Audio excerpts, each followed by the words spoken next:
நிதியும் மிகவும் குறைவாக ஒதுக்கப்படுகிறது.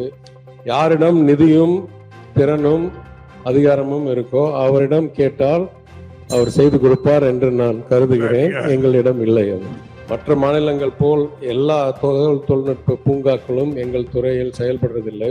பாக்கி டைடல், நியோ டைடல் எல்லாம் தொழில்துறையில் செயல்பட்டு வருகிறது. அதுதான் 20 ஆண்டுகளாக தமிழ்நாட்டில் நடந்து கொண்டிருக்கிறது. எனவே மாண்புமிகு உறுப்பினர் கேட்காங்க, மாண்புமிகு அமைச்சர் இதெல்லாம் நீங்க உள்ளுக்குள்ள பேசி சிஎம் பேசி முடிவு எடுக்க வேண்டியது. பாசிட்டிவா பதில் சொன்னா உறுப்பினர்களுக்கு நன்றாக இருக்கும். மாண்புமிகு பேரவைத் தலைவர் அவர்களே, தமிழ்நாடு மின்னணு நிறுவனம் உதகமண்டலத்திலிருந்து 87 கிலோமீட்டர் தொலைவில் கோயம்புத்தூர் மாவட்டம் விளாங்குறிச்சி பகுதியில் 61.59 ஏக்கர் நிலப்பரப்பில் ரூபாய் 217.46 கோடி மதிப்பீட்டில் தகவல் தொழில்நுட்ப பூங்காவை, அதாவது எல்கோசெஸை அமைத்து 2008ஆம் ஆண்டு முதல் செயல்பட்டு வருகிறது. இச்சிறப்பு பொருளாதார மண்டலத்தில் Wipro, HCL, Accenture, access health care, value momentum உள்ளிட்ட தகவல் தொழில்நுட்பம் மற்றும் மருத்துவ தொழில்நுட்பம் நிறுவனங்கள் இயங்கி வருகின்றன.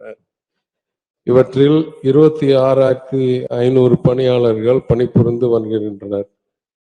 மேலும் கூடுதலாக 2.66 லட்சம் சதுர அடியில் ரூபாய் 114.16 கோடி செலவினத்தில் ஒரு புதிய தகவல் தொழில்நுட்ப கட்டடம் இச்சிறப்பு பொருளாதார மண்டலத்தில் கட்டப்பட்டு கடந்த 6/11/2024 அன்று தமிழ்நாடு முதலமைச்சர் அவர்களால் துவக்கி வைக்கப்பட்டது. எனவே இந்த நேரத்தில் கூடுதலாக உதகமண்டலத்தில் ஒரு பூங்கா அமைக்க எந்த திட்டமும் இல்லை என்று உங்கள் வாயிலாக தெரிவித்துக் கொள்கிறேன். பேரவையின் அனுமதியுடன் வினாக்கள் விடைகள் நேரம் நீட்டிக்கப்படுகிறது. மாண்புமிகு உறுப்பினர் ஆர் கணேஷ்.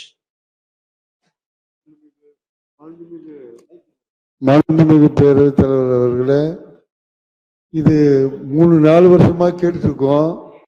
உதகமண்டலத்திலிருந்து போறதானா கிட்டத்தட்ட 80 கிலோமீட்டர் போகணும். கோயம்புத்தூர் போறதானா படித்த இளைஞர்கள் நிறைய பேர் இருக்கிறதுனால நிச்சயமாக மாண்புமிகு முதலமைச்சருடைய கவனத்துக்கு கொண்டு சென்று இதற்கு வேண்டிய ஒரு ஆவணத்தை நீங்கள் செய்து தர வேண்டும் என்று கேட்டுக்கொள்கிறேன். மாண்புமிகு அமைச்சர். பேரவைத் தலைவர்களே, இந்த 6/11/2024 அன்று மாண்புமிகு முதலமைச்சர் அந்த புது கட்டடத்தை துவங்கும் போது இந்த அறிவிப்பினை வெளியிட்டிருக்கிறார். கடந்த சில ஆண்டுகளில் இந்தியாவில் வேகமாக வளர்ந்து வரும் தகவல் தொழில்நுட்ப மையங்களின் ஒன்றாக கோயம்புத்தூர் உருவம் எடுத்திருக்கிறது. இதனால் பல நிறுவனங்களுக்கு அலுவலகங்களுக்கான இடத்தேவை அதிகரித்துள்ளது. இதனை கருத்தில் கொண்டு தற்போதுள்ள டைடல் பார்க் அருகிலேயே, அதாவது எல்காட்லேயே ஒரு டைடல் பார்க் இருக்கு, அதை அருகில் இருக்கிற எல்கோசெஸ் பகுதியில் உள்ள 17.17 ஏக்கர் பரப்பளவில் மேலும் ஒரு பெரும் தகவல் தொழில்நுட்ப வளாகம் அமைக்கப்படும். கலைஞர் அவர்களால் சென்னையில் சர்வதேச தரத்தில் அமைக்கப்பட்டுள்ள ராமானுஜம் தகவல் தொழில்நுட்ப நகரத்தை போன்றவே கோவையில் தனியார் தொழில்நுட்ப நிறுவனங்களுடன் இணைந்து இந்த பெருந்திட்டம் செயல்படுத்தப்படும்.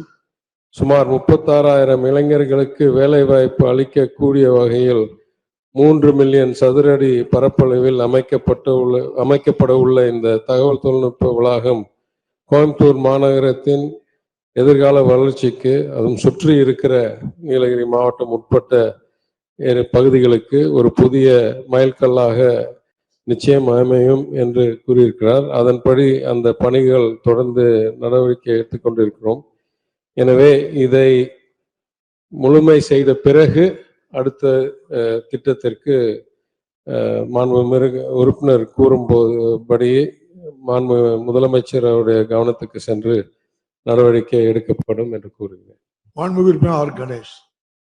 மாண்புமிகு பேரவைத் தலைவர் அவர்களே, சட்டமன்ற உறுப்பினர் நிதியிலிருந்து இ-சேவை மையங்கள் கட்டப்பட்டு வருகின்றன. அது கட்டி முடிக்கப்பட்டு இந்த 6 மாதங்கள் ஆகின்றது. இ-சேவை மையங்களை எப்போது நாங்கள் உபயோகத்திற்கு கொண்டு வருவீர்கள் என்பதை பேரவைத் தலைவர் வாயிலாக அமைச்சர் அவர்களை கேட்ட முடியும். மாண்புமிகு அமைச்சர்.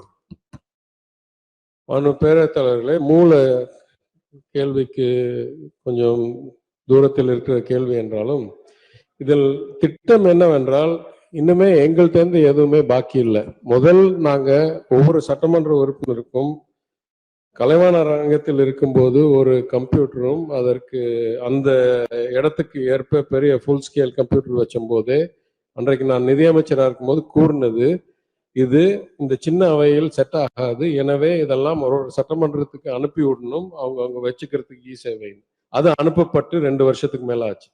அதற்கு பிறகு பலர் கேட்டார்கள், கம்ப்யூட்டருக்கு ஆன இடம் இல்லை, எனவே ஒரு திட்டம் இங்கே உருவாக்கி தொகுதி மேம்பாட்டு நிதியிலிருந்து ஒவ்வொரு சட்டமன்ற உறுப்பினர் தேவை என்றால், இப்ப நான்லாம் அதை பயன்படுத்தல, ஏன்னா எனக்கு ஏற்கனவே இருக்கிற அலுவலகத்தில் நான் சேவை மையத்தை 1.5 வருஷமா நடத்திட்டு இருக்கேன். அதனால் ஒவ்வொரு சட்டமன்ற உறுப்பினருக்கும் அந்த கம்ப்யூட்டரும் சரி, அந்த லைசன்ஸும் சரி, சேவை லைசன்ஸும் சரி அன்னைக்கே வழங்கப்பட்டு இன்னைக்கு செயல்பாட்டில் இருக்கிறது. கட்டணம் கட்டி முடிச்சு விட்டால் நீங்க எப்ப வேணாலும் நீங்க திறக்கலாம், அதுக்கு நாங்க எதுவும் இன்னும் செய்ய தேவையில்லை. கம்ப்யூட்டர் என்னைக்கு வந்ததோ அன்னைக்கே உங்களுக்கு அந்த லைசன்ஸ் வந்துருச்சு என்றதை நான் உங்கள் வாயிலாக தெரிவித்துக் கொள்கிறேன். மாண்புமிகு உறுப்பினர் பொன் ஜெயசீலன்.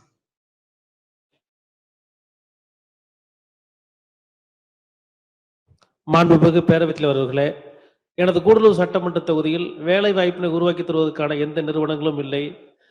அதற்கு அருகிலேயே 2 மணி நேரத்தில் மைசூர் மற்றும் பெங்களூர் 4 மணி நேரத்தில் சென்றடைய முடியும். எனவே அங்கிருக்கக்கூடியவர்களும் வந்து வேலை செய்யக்கூடிய அளவில் எங்கள் ஊர் இளைஞர்கள் பணி வாய்ப்பு பெறக்கூடிய வகையில் எனது கூடலூர் சட்டமன்ற தொகுதியில் ஒரு சிறு தகவல் தொழில்நுட்ப பூங்காவினை அமைத்து தருவதற்கு அரசு முன்வருமா என்பதை தங்கள் வாயிலாக அறிய விரும்புகின்றேன். மாண்புமிகு அமைச்சர். பேரத்தலைவர்களே, இந்த கூட்டத்தொடரிலேயே இந்த அவையில் நான் என்னுடைய துறையில் இருக்கிற சிக்கல்களை கூறியிருக்கிறேன். நிதியும் மிகவும் குறைவாக ஒதுக்கப்படுகிறது. மற்ற மாநிலங்கள் போல் எல்லா தகவல் தொழில்நுட்ப பூங்காக்களும் எங்கள் துறையில் செயல்படுறதில்லை. ஒரு சின்ன பங்கு தான் இந்த எல்கோசஸ் மட்டும்தான் எங்கள் துறையில் செயல்படுது.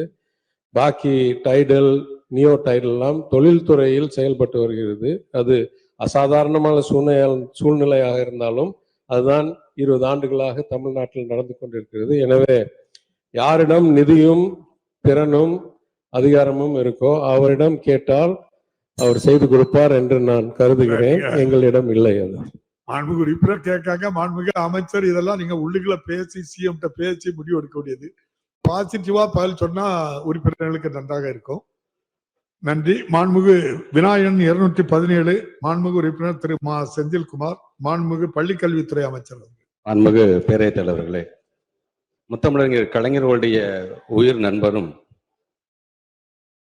திருச்சி மாவட்டத்தை சார்ந்த முறையில வெறும் நடிகர் திலகத்திற்காக மட்டுமல்ல, நாட்டுப்பற்று மிக்கவராகவும் என் கனடா நாட்டை சார்ந்திருக்கின்ற கௌரவ மேயர் பொறுப்பை வகித்தவரும் ஒட்டுமொத்த தமிழகத்திற்கே பெருமை தேடி தந்த நடிகர் திலகம் சிவாஜி கணேசன் ஐயா அவர்களுடைய சிலையை இருக்கின்ற இடத்திலே திறப்பதற்கு சட்ட ரீதியாக முயற்சி மேற்கொள்ளும் என்று சொன்ன மாண்புமிகு தமிழ் வளர்ச்சித்துறை அமைச்சர் அவர்களுக்கும், மாண்புமிகு தமிழ்நாட்டு முதலமைச்சருடைய அறிவுறுத்தலின்படி ஒரு பூங்காவுக்கு அவருடைய பெயரையும் அந்த பூங்காலே அவருக்கான சிலை அமைக்கப்படும் என்கின்ற